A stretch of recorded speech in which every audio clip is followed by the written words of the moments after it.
Bismillahirrahmanirrahim. Assalamualaikum warahmatullahi taala wabarakatuh. Alhamdulillah, apa khabar semuanya? Apa khabar anak-anak murid Ustazah? Semoga semuanya berada dalam keadaan yang sihat dan juga ceria. InsyaAllah bersama dengan saya, Ustazah Nuzawani binti Rosalim, untuk belajar mata pelajaran pendidikan Islam tahun 4, bidang hadis iaitu memuliakan tetamu. Kita mulakan sesi pembelajaran kita dengan membaca doa. Semua taraf kanan. Bismillahirrahmanirrahim. Allahumma aftah alaina hikmataka wanshur alaina min khazaini rahmatika ya arhamar rahimin. Rabbi syrah li sadri wa yassir li amri واحلل عقدة من لساني يفقه قولي ربنا آتنا في الدنيا حسنة وفي الآخرة حسنة وقنا عذاب النار وصلى الله على سيدنا محمد وعلى آله وصحبه وسلم والحمد لله رب العالمين. Amin ya rabbal alamin. Okey, sebelum kita terus kepada hadis yang akan dipelajari pada hari ini, seperti mana yang Ustazah beritahu tadi, kita akan belajar mengenai hadis tentang memuliakan tetamu. Baik, apakah maksud tetamu itu sendiri? Rasa Ustazah nak menyanyilah untuk sama-sama anak-anak Ustazah menyanyi dan mengingati apakah yang dimaksudkan dengan tetamu. Ready? Okay, 1, 2, 3. Orang yang diundang untuk menghadiri atau menziarahi sesuatu majlis. Sekali lagi, orang yang diundang untuk menghadiri atau menziarahi sesuatu majlis. Okey, Ustazah nak anak-anak murid Ustazah di rumah juga yang menonton video ini sama-sama menyanyikan bersama Ustazah maksud tetamu. 1, 2, 3. Orang yang diundang untuk menghadiri atau menziarahi sesuatu majlis. Orang yang diundang untuk menghadiri atau menziarahi sesuatu majlis. Alhamdulillah. Semoga anak-anak ingat apakah maksud tetamu. Baiklah, inilah hadis daripada Rasulullah SAW mengenai memuliakan tetamu. Ustazah harap anak-anak dapat bersama-sama Ustazah membaca hadis ini mengikut sebutan yang Ustazah bacakan. An Abi Shuraih Al-Khuza'i anna Nabi qala wa man kana yu'minu billah wal yawmil akhir falyukrim dhaifah. Riwayat Al-Bukhari wa Muslim. Maksudnya daripada Abu Shuraih Al-Khuza'i bahawa Nabi bersabda, dan sesiapa yang beriman kepada Allah dan hari akhirat, maka dia hendaklah memuliakan tetamunya.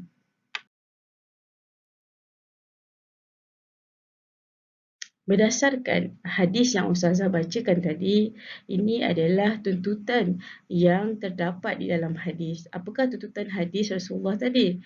Hadis ini menuntut kita supaya menerima kedatangan tetamu, melayani dan memuliakannya.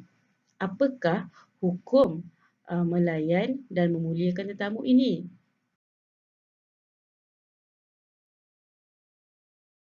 Hukumnya ialah wajib. Kita wajib memuliakan dan melayani tetamu kerana perbuatan ini merupakan bukti keimanan kita kepada Allah dan hari kiamat.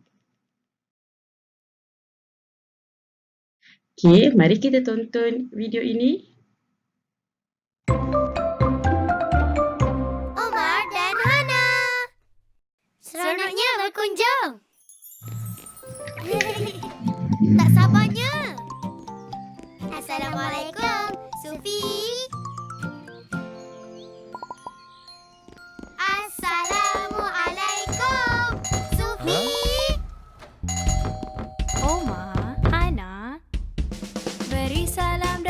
masuk perlahan sahaja. 3 kali je tau. Oh. Jangan intai ke dalam, tunggu sahaja. Sebentar ya semua, kami sedang siap. Marilah masuk. Semua silakan duduk. Terima kasih. Mari jaga adab bila melawat. Jaga barang mereka, ianya bukanlah milik kita. Wah, sedap je semua makanan. Terima kasih banyak-banyak, jemput makan lagi. Alhamdulillah. Oma, Hana, jom main sama-sama. Jom. Sufi, Hana nak main yang tu boleh? Tapi Sufi pun nak main ni. Alah, bolehlah. Rendahkanlah suara, tak perlu berebut. Hormati tuan rumah, itu Sufi punya. Pinjamkanlah mainan, tak perlu berebut. Utamakan tetamu, mainlah sama-sama. Seronoknya, mari jaga adab bila melawat. Jaga barang mereka, ianya bukanlah milik kita. Wah, seronoknya bila beradab. Terima kasih banyak-banyak, jemput datang lagi. Terima kasih banyak-banyak kerana layan kami.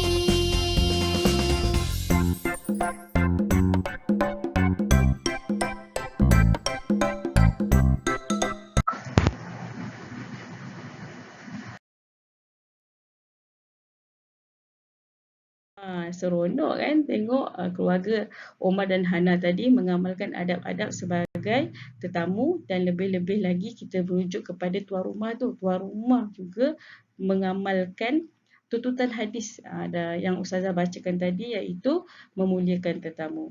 Baik, sebelum kita terus kepada adab-adab memuliakan tetamu, apakah dia adab-adab ciri tetamu yang hendak dimuliakan? Maksudnya daripada konteks sebagai seorang tetamu, daripada konteks keluarga Omar Hana tadilah. Okay, yang pertama, apa dia? Berkunjung mengikut masa yang sesuai. Kita nak datang rumah orang, kita nak berlawat rumah orang, ikutlah masa yang sesuai. Sesuai biasanya waktu siang, waktu orang janganlah datang waktu malam. Kalau waktu malam orang nak rehat, orang nak tidur kan. Jadi tak naklah menyusahkan tuan rumah. Yang keduanya, memberi dan mengucapkan salam sebelum masuk dan pulang. Okay, yang tadi kan Omar Hana bagi salam. Ayah dia kata apa? Berapa? 3 kali je. 3 kali kalau tak dengar orang nak jawab salam tu, maksudnya tak ada orang lah tu. Ataupun dia tidak bersedialah menerima tetamu. Kita hormat tuan rumah. Yang ketiga, hanya makan makanan yang disediakan sahaja. Apa yang tuan rumah sediakan untuk kita, itulah yang kita makan, dan ucapkanlah Alhamdulillah. Janganlah awak komen makanan itu ataupun awak meminta makanan yang tiada pun masa tu. Jadi tuan rumah akan rasa serba salah. Jadi tak elok. Yang keempat ialah duduk di tempat yang disediakan. Duduk di tempat, silakan duduk di sini kan. Tuan rumah cakap, okay, duduklah situ, janganlah awak kata tak nak duduk sini, duduk sana lah pula. Macam rumah awak pula kan. Jadi jaga adab sebagai tetamu yang hendak dimuliakan. Kita pun nak jadi tetamu yang dimuliakan. Jadi ikutlah adab-adab, jagalah adab kita sebagai seorang tetamu. Okay, ini 4. Sebenarnya ada banyak lagi yang kita boleh dapat daripada video Omar Hana tadi kan. Okay, sekarang kita tengok pula cara-cara memuliakan tetamu. Adab untuk memuliakan tetamu. Sebab tuntutan tadi, hadis tadi, tuntutan daripada hadis tadi, kita wajib memuliakan, melayani tetamu. Okey, dari konteks sebagai tuan rumah pula. Apa yang perlu kita lakukan apabila kita menerima kehadiran tetamu? Yang pertama, menyambut kedatangan dengan mesra. Apa dia? Kita sambutlah kedatangan orang yang datang melawat ke rumah kita itu dengan senyuman, dengan bermanis muka, dengan beramah mesra. Janganlah muncung nak datang pula kan. Tak boleh. Itu bukan adab memuliakan tetamu. Yang keduanya, memberi salam dan bertanya khabar. Walaupun tetamu tu dah beri salam, kita pun juga tetap memberi salam kepada tetamu. Ataupun dan juga bertanya khabar. Bila kita dah bersalaman, Mesti COVID tak ada salam, kita buat macam ni. Okay. Lepas tu kita tanya khabar. Apa khabar? Lamanya tak jumpa kan? Apa khabar? Maksudnya itulah cara kita memuliakan tetamu. Kita bertanya tahap kesihatan dia sekarang. Okey. Yang ketiga, menyediakan tempat yang sesuai. Biasanya dalam rumah kita ada ruang tamu, sediakanlah ruang tamu yang selesa untuk tetamu itu duduk. Janganlah awak suruh masuk tapi ya Allah dalam keadaan yang bersepah nak duduk kat mana pun tak boleh. Jadi kemas-kemaskanlah sikit rumah kita, sediakanlah ruang. Kalau tak ada ruang tamu yang luas pun tak apa. Maksudnya ada satu ruang yang awak boleh sediakan tempat untuk tetamu kita duduk. Yang keempat, menyediakan juadah. Ini biasa, budaya kita biasa. Budaya kita biasanya bila kita jumpa, bila kita didatangi tetamu, tengok keadaan mak dan ayah awak mesti sibuk untuk menyediakan makanan dan juadah untuk dihidangkan. Tak kira lah sikit pun tak apa, sebab itulah satu, tak kira lah kuih pun tak apa. Maksudnya ada sesuatu yang kita hidang untuk dijamah oleh tetamu. Inilah salah satunya cara kita memuliakan tetamu. Yang kelima, memberikan layanan yang baik. Memberikan layanan baik mana? Janganlah hidang-hidang makanan. Makanlah sendiri. Jangan, lepas tu kemas pandai pula cakap macam tu lah. Mana boleh. Itu bukan cara memuliakan tetamu.